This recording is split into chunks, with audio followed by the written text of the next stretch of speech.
Hello and welcome to Life is Feudal, Forest Village. We're now producing steel tools over here. We've got a bigger population, so I've been able to put people into the blast furnace and into the actual smithy. So I thought I'd run a test because I'm trying to work out how many of these buildings do I actually need to be able to, provide enough tools for everybody right up to Village 2.0. And I ran it over a period of a year. We're into the spring of the following year, and we're now up to 42 steel tools, which is not particularly bad, to be honest. But it turns out the actual blast furnace wasn't the bottleneck; it was the kilners. They aren't producing enough charcoal to meet the demands of the blast furnace and all the villages that are in the nearby area. So the plan is I want to lock these off for this year. So that way villagers can't go and pick any charcoal up and take it back to their home. But the smelters who work here, they can go to the barn and they can bring the actual charcoal back to produce the steel. So it'll be interesting to see how we do then, because I've been running like two of these carpenter shops, for instance, and there've been times I've ended up with something like 400 plus tools just sitting around in surplus, which is crazy. So we've now got this like dedicated area. I just want to see, out of curiosity, how many tools can we produce with this just base setup alone? Do we need more kilners? Do we need more blast furnaces? Do we need more actual smithies? I'm not really sure at this stage, so I'm going to try a little test and find out. So that's what we'll get started over this spring, see how we do with this lot. See how many tools we can get sent up to Village 2, because I've got the caravanners in place now. They'll be hauling tools out of here. They'll leave at least 20 behind, because I do need to leave some for the people who work here, and 20 is the smallest number. But yeah, I'll have a bit of a play around and just see how many we need, to be honest. Since the last episode, we're now at the point where we've still got this problem of a map hole bug, and I just can't get rid of these two buildings. They've now got like a little warning sign up. I've been able to take away all the resources, which is good. That was something that Morgan had suggested in the comments of the previous episode. Basically, just grab a hold of somebody, click on their portrait, and I was able to go in there and I was able to take the resources away. You can see it's saying, the warning says, no passage to the building, but it's a totally flat piece of land. There's nothing in the way, but it's just this bug. It just makes them inaccessible, and the trouble is, if you do actually try to build there, if you try to decommission there, it causes the game to crash. And I've tried various strategies. I've tried manually grabbing a hold of the builder and to deconstruct it. It crashes the game. I even tried it with somebody who wasn't a builder, and that still crashed the game. I had no builders in the profession. There was nobody working as a builder. The game was running, the building was unpaused, not a problem. Grabbed hold of, I think it was somebody working in a fishing lodge, took them to the site. Yep, there you go, you can do some build work. No, after about 2 or 3 taps the game just crashed. So, although I'm stuck with these basically for the foreseeable future, at least I've got like a little warning sign now, which is a lot better, and I've got my resources back, so that's definitely a good thing. So yeah, we're going to run a little test over the year, see how things do. I've actually got the caravanners now set up to start bringing meat down into these areas, because that's something that's we're a bit short of down here. I've actually taken the shack away that the caravanners here use, and I've now got a house instead, so they should be more productive themselves. What else are we doing? I need to get a stone quarry built, because the last one ran out, so that's something I really need to get on with. I've been building more stone roads. There's quite a lot still to get done. So yeah, it took quite a while for the population to get back up again. But while that was all going on, basically just assigned people to get on with the road, so that should make this area a lot more efficient. I did assign some farmers to here, and I think I was done in the last episode. The trouble is, as it turns out, they were actually producing oats.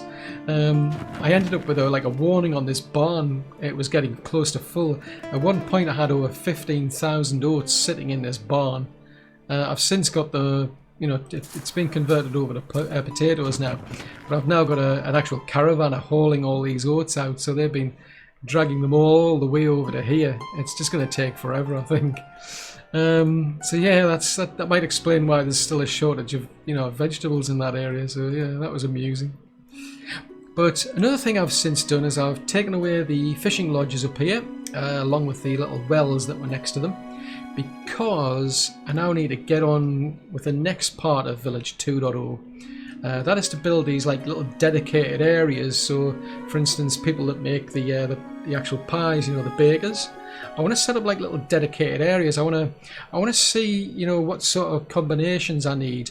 I mean, I need an actual miller, for instance, to produce the flour. So how big a farm do I need to actually meet the demand to produce enough flour for like a single baker? I'll also need to make vegetables, so how big a field do I need? We'll also need eggs, so how big a chicken coop? Then that in turn needs oats, so how big a field do I need to make oats? So the plan for this episode basically is I'm going to flatten this whole area. We're going to do a lot of terraforming in here. We're going to clear these buildings out, take the gatherer out, and then we're going to get focused on starting to produce ourselves some vegetable pies. See you then. Well, we're into the spring of a new year, and oh boy, that took about somewhere between an hour and a half and 2 hours. The game was just excruciatingly slow. The lag was just horrific. I've hit this bottleneck. If I was going through forums, it's kind of, I think I know what's causing the problem for me, in that during the winter the game grinds to a halt. People are just standing around in the fields and in the orchards doing nothing, and that causes problems for the computer. The processor utilization just goes through the roof. Now, up till now, I think I've only experienced it once before, but this is the worst I've ever seen. And I did find a way around it, but it cost me quite a lot of people. We're down to only 407 people in total. 8 free labourers, for instance, and basically what's happening is it's the game isn't really, it wasn't properly finished, so it's not really geared up to use like your graphics card, for instance. Now at this moment in time, for instance, my graphics card's running at about 84-85%. That's because the game's paused. If I unpause the game and run at even like 10 times speed, the graphics card's running at about maybe 3 or 4% utilization. Now that is just plain wrong. There's something wrong there, straight up. But during the normal seasons of spring, summer and autumn, it doesn't cause me a problem that the graphics card isn't being used. But during the winter time, it does. The processor utilization is normally about 64%. But when we get to the winter time, I mean, that was hitting about 100% rather. It was literally bottlenecked. The game just could barely move at all. And I mean, I dropped all the graphics settings right down to the bare minimum. It made absolutely no difference. I went and I changed the graphics settings over from auto detect on the OpenGL driver setting, rendering settings, to hard coding it to tell it to use the graphics card. Didn't make any difference. The one thing that did resolve it for me was when I actually got the people, the farmers and the gardeners, to do something. I just basically put in an order and I said, just go and chop a load of trees down. They went off, did a load of that, and while that was happening, all of a sudden the graphics, the processor utilization dropped to about 46%. That's how big of a difference it made for me. I don't know whether it's because I'm running an NVIDIA graphics card, because I've known some people have complained about NVIDIA cards, certain driver versions. I mean, we're way past that. Those comments were written, about 2 years ago maybe. They were complaining of like high video graphics utilization. For me, it's the exact opposite. It's very, very low graphics card utilization. But the only fix for me really is to get everybody doing something during the winter. So it means I'm going to have to change my gameplay now. I was building all this with a plan that, say, like the fish farms were going to be fully utilized 24/7, and I was just going to leave the farmers where they were, because I don't like this micromanagement part of the game, to be honest. I like to just put things in motion, put the instructions in, and then let them get on with it. The trouble is, that doesn't work, or at least it's not working anymore. So I'm going to have to go back to what I did quite a while ago when I didn't actually have enough people, which is these sort of buildings here are going to be dormant during the main season, which means there's going to be hardly any fish, and I know that's going to have consequences probably. But I figure if we can stockpile enough fish, it might last longer through the season. So the plan is, all of these places, they're going to be shut. I'm going to have to build more of them. I need to find enough jobs for the actual farmers and the gardeners to do during the winter, so that they're not idle anymore, and then that should take care of my winter problems. So places like these will be paused off, and then we'll open them up during the winter, and I'll just get everybody to pile into them. And another thing I'm going to do is I'm going to get people into the quarries. I'll probably build more quarries as well. These quarries won't be doing anything. They'll be just doing nothing. They'll be empty during the normal season. And then when we get to the winter, I'll just pile whatever I've got left into the quarries. So again, it gives me something for these farmers and gardeners to do. I'll just have to find somewhere to build quarries and mines around here, because there's a lot of farmers around this area. I don't want people who live over here working over at Village 2.0, for instance. So I'll probably have to start building quarries over here for them. I mean, I'm already building one. I'm already building this stone quarry because we don't have enough stone coming into this area. I think that's why we've got the tooltip warning. I mean, we're producing plenty of steel tools, so Village 2.0 is actually doing quite well, and that's with just the one blast furnace. So for now, I'm just going to leave it running with one blast furnace. We'll see how it goes over a longer period of time to see whether it's worth, increasing that to 2. But for now, I'm just going to stick to 1. But I definitely, that basically gives me another place for people to work during the winter. Now, in terms of Village 2.0, I've actually been building these big artificial embankments. The reason for that is I've got the natural disasters turned on. I mean, I could make my life easier and turn it off, but hey, where's the fun in that? So what I'm going to do is I've got them building this big embankment right down the side, because I'm thinking if I build this high enough so that it's higher than these, then that should attract the lightning strikes. I'll have to do it on both sides, but be an interesting thing to test out, just to see if the lightning does indeed go to the highest point. I mean, they don't. The lightning strikes don't touch the trees for some strange reason, but it's quite happy to go and say, like, hit my tavern, or I mean, I've had times where it's hit like this sawmill down here.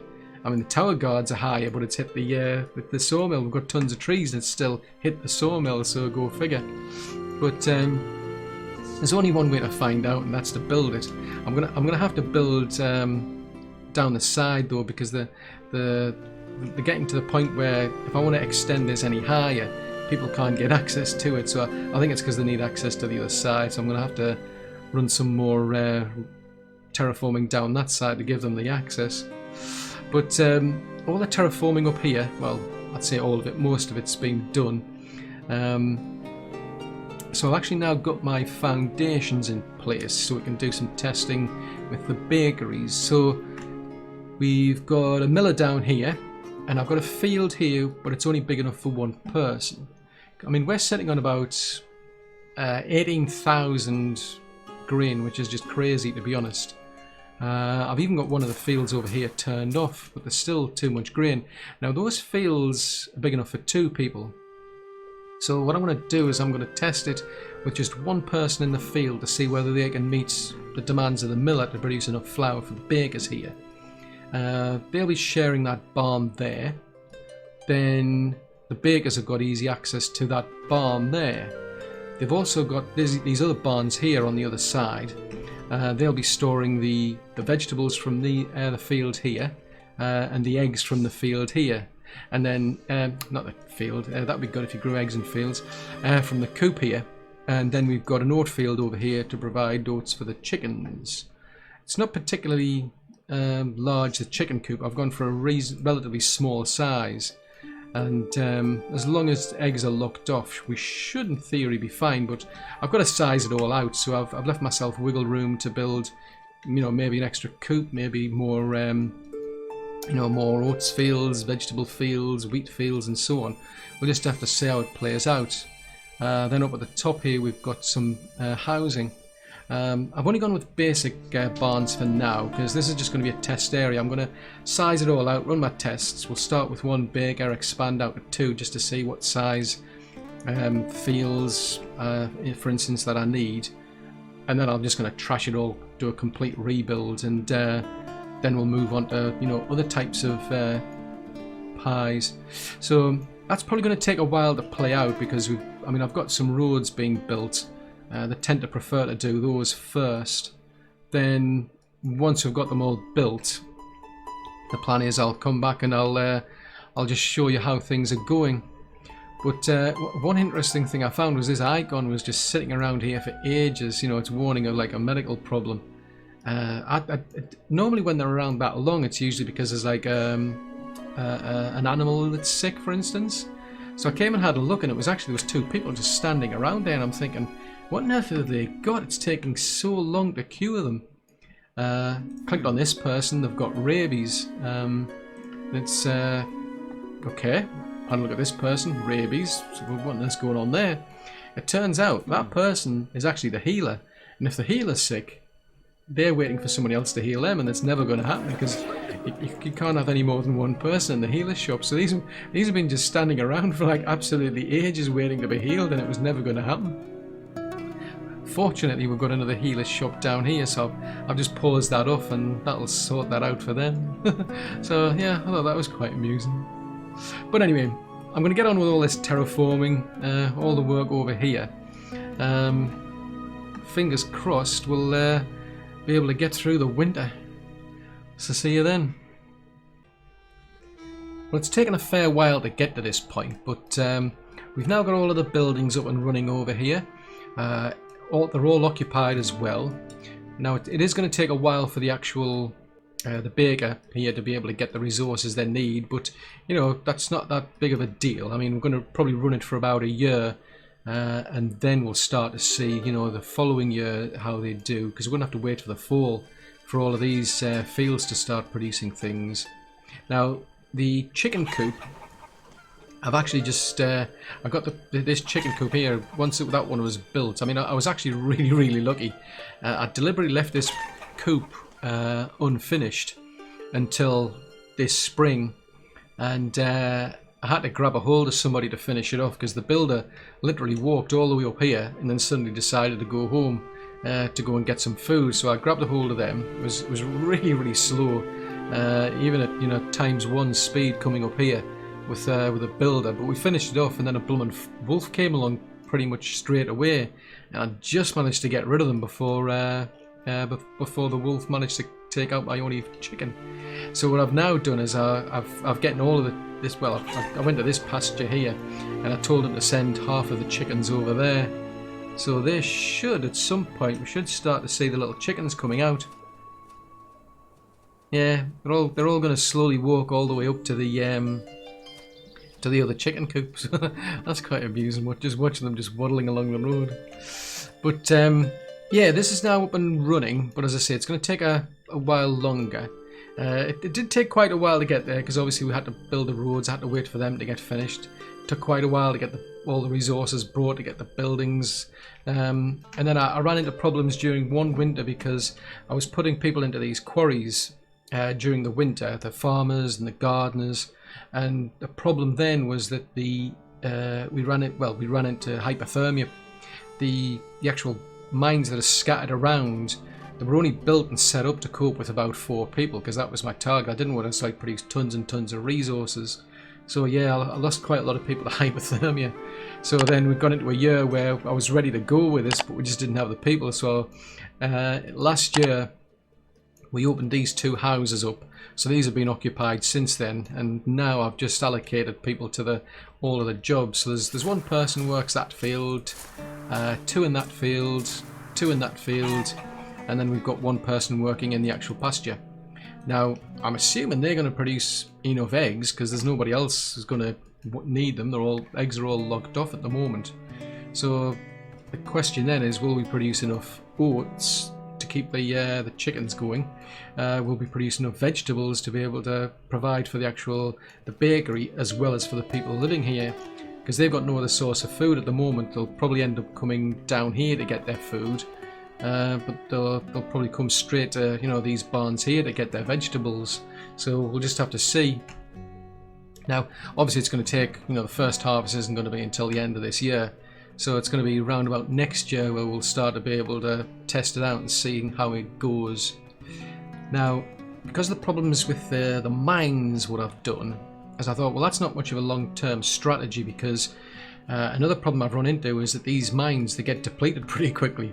So if I'm going to have to build a lot of houses, a lot of mines to be able to keep all these farmers and gardeners busy during the winter, it's going to be pretty expensive and time consuming, to be honest. So I thought, right, well, long term, that's probably not going to be my strategy. So instead what I've done is I've started to expand this area down here. So I'm focusing on fish farms. The strategy is that I'm going to have 32 fish farms down here. So that's enough for the people that work here and enough for the people that work here. And we're going with the hostels, 2 hostels in total, because the idea is I'll shut 1 hostel down here, the one that will service the actual gardeners, and 1 over here that services the actual farmers. And then during the winter they'll be all living over here. So in theory, that saves the population just keep going up and up and up all the time. It defeats the purpose having if I have these hostels open all the time, because then I'll just have tons of people standing around with nothing to do anyway. So I've got to keep a tight rein on how many farmers I've got and how many labourers I've got. So it's I think that might be the better strategy. So we'll play that one out and see how that goes, because all these fish farms, they got used last year. So this year I'm going to extend this place out again, similar to what I did there, and we'll put the other 8 fish farms down there. Now, the people down here, they ran into problems of hypothermia as well. It kind of dawned on me that, if they've got a need for clothes, they'll come all the way up to here, which is a really long distance to go. Murphy's Law, if that happens during the winter time, they'll end up dying of hypothermia, because I did lose a few people down here to hypothermia. So I've now got a caravanner. They take some clothes from here and bring them down to here, then another one brings them from here and dumps them there. So that's not so far to go. So they're always making sure that there's enough clothes down there. We're keeping up to 20 max in that 1 barn, which should be enough, I'd imagine. Food wise, they're not doing so good. So what I've done is I've built another fishing lodge over here. Just need to tidy it up a bit. I think what I'm going to do is probably do a bit more terraforming down here, and I'm going to build a hunting lodge down here. Then hopefully we'll start to see more food getting stored over here for these people. Another thing I've done is over here I've taken the 2 fish farms away and I've replaced those with fishing lodges. The reason I've done that is that before, what was happening is we'd get to the winter and I'd unpause all the fish farms. Then when we get to the spring, I'd pause all of them bar 2, in other words these 2 here. Now as time went on, I was having more and more of these fish farms open, but I always had to make sure that there was 2 people working here, so that we'd get the fish for the the centre area here. So I thought, well, it's probably a lot easier now that, since I don't want fish farms open all year round, it's a lot easier if I just have fishing lodges here. So that way, when we get to the winter time, I don't have to pause any of the I don't have to unpause the fish farms.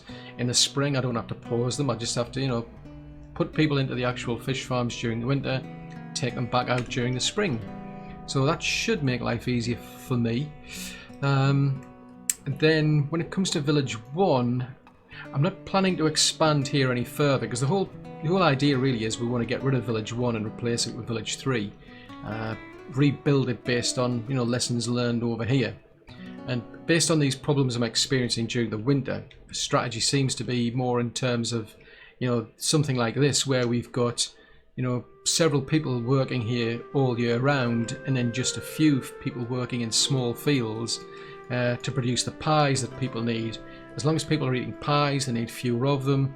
They won't have to go for the basic foods, you know, in theory. And that means, you know, fewer farmers, fewer people idle during the winter. So I think that's the way I need to be starting to look towards, really. So we'll see. But what I've done is I've started to cut off Village 1 from the rest of the rest of the areas. So I've now got a caravanner bringing clothes from here over to here. We're no longer bringing clothes over from Village 1. We're not bringing oats over. We're not bringing food over. We're not. Basically, this whole area now is shut off from here. They're not exchanging anything. So we'll see over a period of time if that's going to be an impact. If not, then I can come back to Village 1 and then we can start to deconstruct the place. I mean, it is going to mean we're going to lose a lot of people, but I think that should be beneficial, because most of the farmers, most of the gardeners are actually over here. So that this area is where my problem is at the moment. Now, the only thing I'm puzzled over is this keep. The one thing I don't know is, if I take this keep away, do I lose all of my research? On the other hand, if I build a new keep, do I have to do all the research all over again? I honestly don't know, because that can have a serious impact on productivity if I lose all the research I've done. So I'm quite tempted to start thinking about, you know, before we get rid of that keep, build one over here, and just to see how things go. But anyway, I mean, we're at the point now where we can get this up and running now. We'll see how that goes. This big embankment, I'm slowly extending that in this direction. We have had some lightning strikes, because I know that stable was set on fire. That windmill was set on fire pretty much shortly after it was built. I'm looking at it. It actually does seem lower down than the actual the embankment, like. But at some point I'm gonna have to start building one down here, because that's. I mean, I think that's pretty much a must now. Whether that's enough to stop lightning strikes in this area, that's the $64 million question. But yeah, it'd be interesting to find out, because they're an absolute pain. So we'll keep on building down here. We'll keep an eye on what's going over there. Do some tidying up in these areas around here and here. I think they need an extra bit of road down there.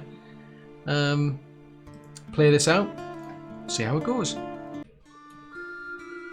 Well, we're into the next spring, and we've managed to run our test. We've found a bottleneck, which is basically not surprising. There's not enough vegetables. I mean, we don't actually produce enough vegetables down here anyway, to be fair. So you're going to get people from here would go and get them. People over here would go and get any that's sitting in the barn. I mean, when we got to the winter time, there was actually, I think there was about 300 vegetables sitting in the barn here. So there was a reasonable surplus, but it didn't last long. So the only way I can see of being able to do a better test going forward, I mean, I did actually put this field down. I was going to build another field, but then I kind of realised that it wouldn't make much difference. So what I'm going to do is I'm going to wait until the next winter. I'm going to let them, you know, produce their excess of vegetables by the end of the year. See how many's in the barn, and then I'm going to lock out the actual the vegetables. I'm going to stop the actual villagers eating vegetables. Now, that's more than likely going to result in people starving to death, to be honest. So what I'm going to do is I'm going to save the game, run my test, see what happens, because I want to see if these people have got enough vegetables to make their pies. Will they run out of eggs, or will they run out of flour, or do we have enough mills and wheat fields? Do we have enough eggs getting produced to be able to keep up with that demand? It's the only way I can see of testing it, basically. We do have a reasonable amount of eggs still available, so these chickens are still going to keep producing more and more eggs, but until we get rid of that vegetable bottleneck, I'll never really know. So that's the only way I can see it testing it. I'm going to do that off camera, because the problem is this is as far as I can go with this episode. It's just taking so long to produce any video content, basically, because it's taken me that long to get through winter time. I mean, I put all these foundations down, I put down instructions to do the terraforming and so on, but it takes a while for them to actually get that sort of work done, and it just takes a massive amount of time to then get through the next winter. And it goes back to this problem of lag during the winter, which, as far as I'm aware, it's because you've got people like farmers, for instance, who are idle during the winter. I don't have enough things for them to do to keep them occupied, and I think it's causing a bottleneck in the game, where the games, for some reason, those people that are idle, it's doing something that causes the game to need something done by the computer.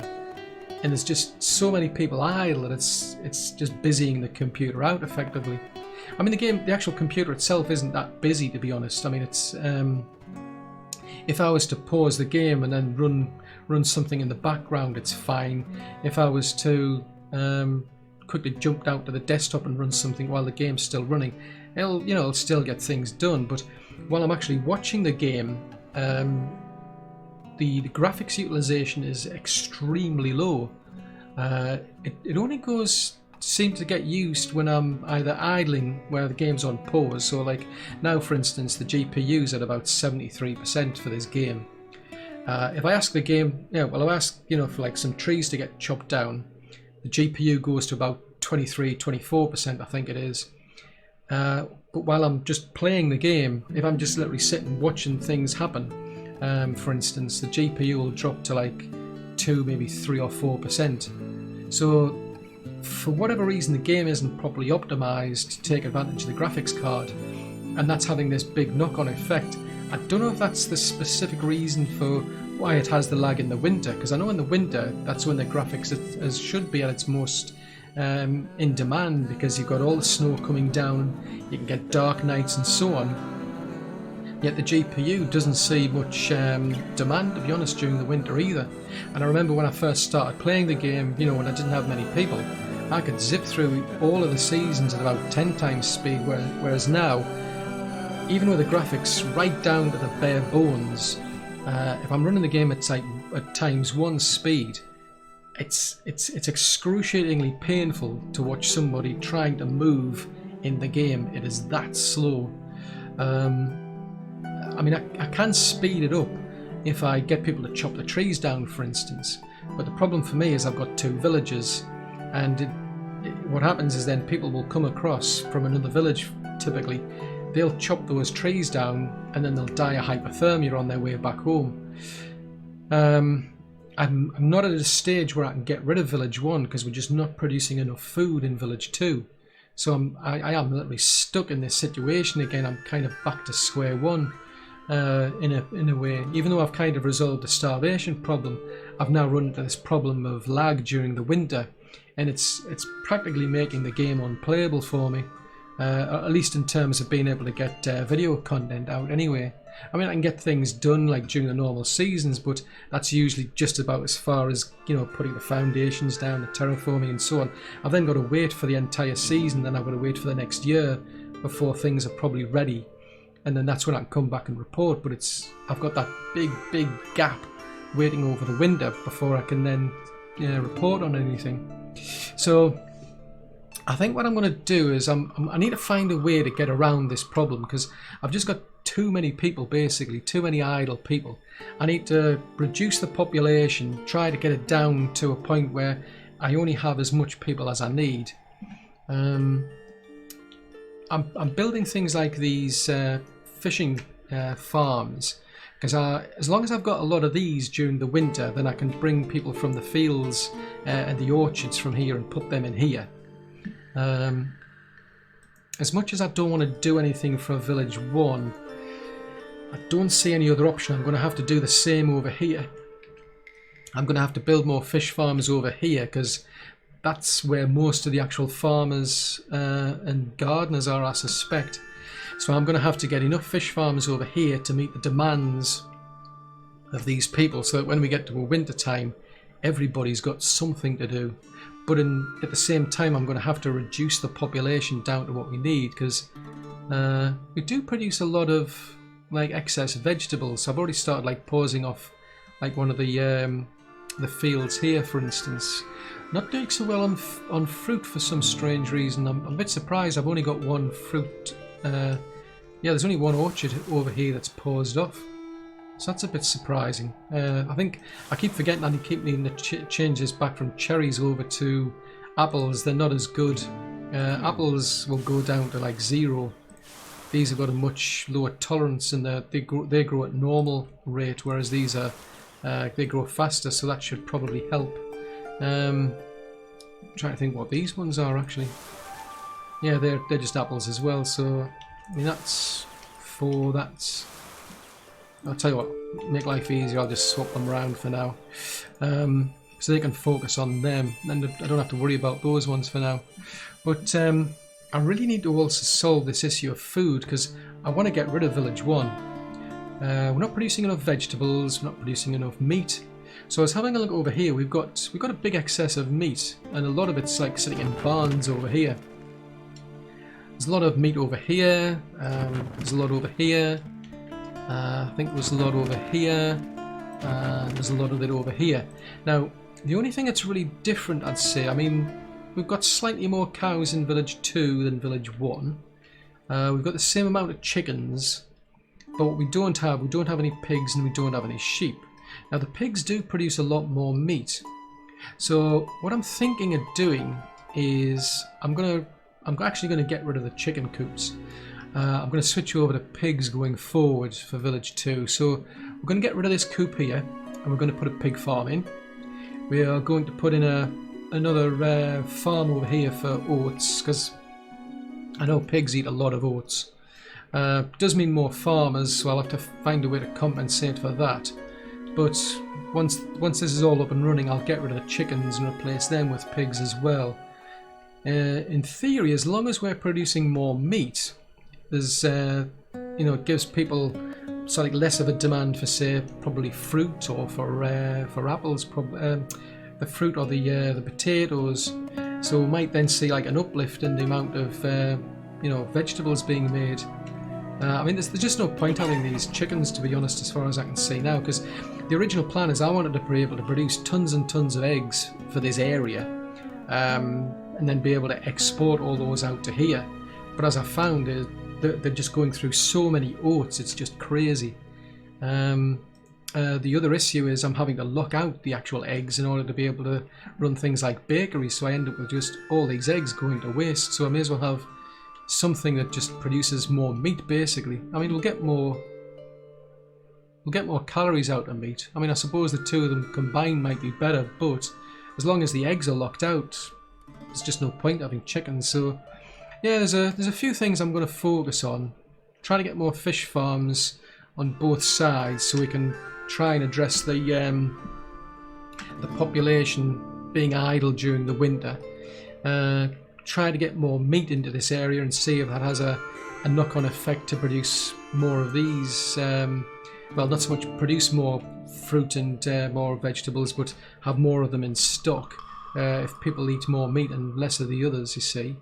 I'll get on with my little testing on here to try and find out, how many buildings I need, how many people I need, and I think that's probably about it, really. Oh yes, I need to focus on Village 1 and try and reduce the number of farmers if I can. But I suppose as long as I can keep throwing these out, it won't be so bad.